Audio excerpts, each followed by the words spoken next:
She saw this old Trailblazer and wanted it. This is the EXT model, the slightly longer version. If you want to start getting into cars and working on stuff, that's perfectly fine. That is absolutely awesome. You want to learn, you want to do better, you want to be able to handle things for yourself. Please, though, verify the parts that you put on a vehicle. These rotors are for the regular Trailblazer. They are 305 millimeters. Being that this vehicle is 16 inches longer, heavier, it's going to need more braking power. This requires 325 millimeters. So 20 millimeters doesn't sound like a whole lot, but look at this. This is why you always verify your part numbers. Look at this. There's unused pad. And whenever I say unused, I mean it is the correct pad, but this top portion is supposed to be riding on the rotor, slowing it down. This is actually, cutting into this top edge a little bit. Please, guys, if you're gonna learn something, that's great, but let's not learn on stuff that your life depends on. Always, always, always verify part numbers. And for those of you who say, oh, part numbers aren't on stuff, yeah, you got to find them sometimes.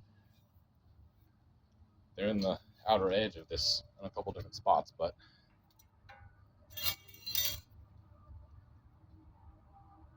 yeah, that's like a quarter inch almost, maybe half inch nearly, of stopping power they haven't been utilizing. Do it right, or take it to a professional. Be safe out there. Okay, so we've got the correct size rotors on with a fresh set of pads. There's the old ones. I don't know if I showed that. Look at how much they were dug in already.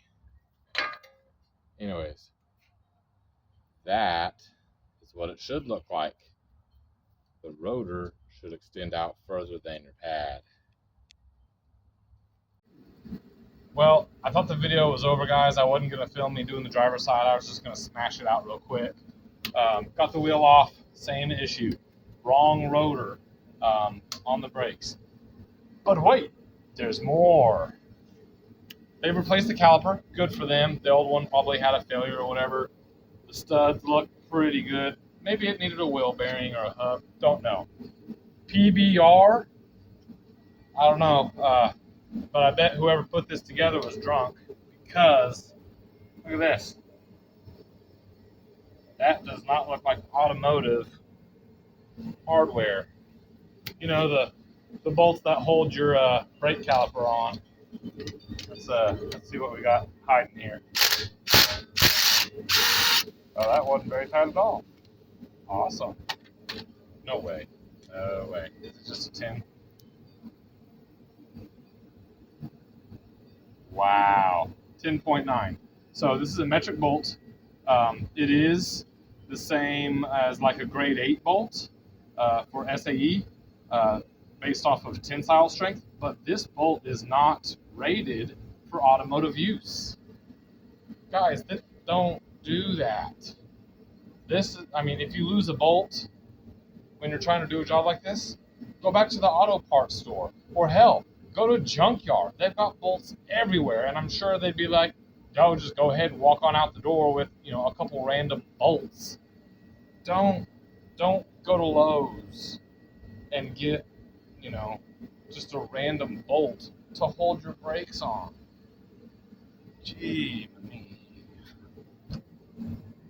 That's not good.